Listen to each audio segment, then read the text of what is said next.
আসছে গোপাল, যাচ্ছে গোপাল, ভাবছে গোপাল, আসছে গোপাল। দেশবাসীর কাছে আমি বিচার চাই, কি অপরাধটা কি করেছি।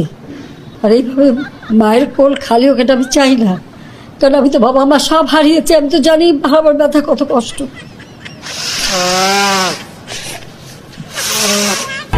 মুখে নিয়ে তো ফিরে আসছি এদেশের মানুষের জন্য, এখানে আমার তো কোনো চাওয়া পাওয়া নেই। তুমি কে আমি কে? রাজাকার রাজাকার। তোমার বাবা আমার বাবা রাজাকার রাজাকার, তার মানে তারা নিজেদেরকেই রাজাকার হিসেবে পরিচয় দিল। আমি তো তাদের রাজাকার বলিনি। আমার আপনাকে দাওয়াত দিলাম, আপনি কোনোদিন যদি আপনি সময় সুযোগ পান, আপনার স্বপ্নের ঘরের পাশে আমরা শাকসবজি লাগিয়েছি, আপনি যদি কোনোদিন সময় পান সুযোগ পান আমাদের এখানে এসে এক মুঠ ডাল বা একটু শাক ভাজি দিয়ে আমাদের সাথে বসে খাই দেবেন। ধৈর্য ধরে ধরে তাদেরকে বোঝানোর চেষ্টা করেছে, বারবার বলেছি। তো এমনকি এই ছাত্রদের সাথে আমাদের মন্ত্রীরা পর্যন্ত দিনের পর দিন বৈঠক করেছে।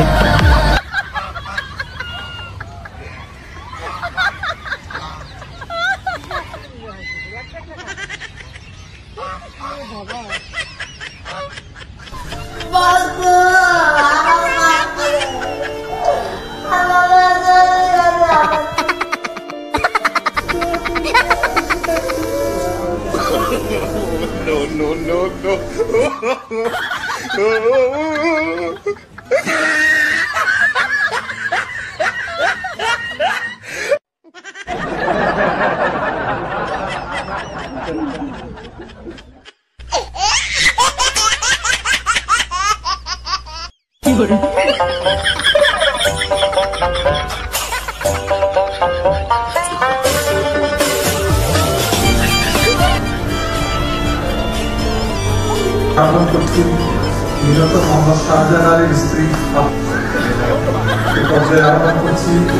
এই আন্দোলন হবে আজকে এই যে এতগুলি মানুষের জীবনের ক্ষতি হলো, এতগুলি পরিবার ক্ষতি হলো, এর দায় দায়িত্ব কাদের? আমি দেশবাসীর কাছে সেই আহ্বান জানাবো। বিএনপি যদি বেশি বাড়াবাড়ি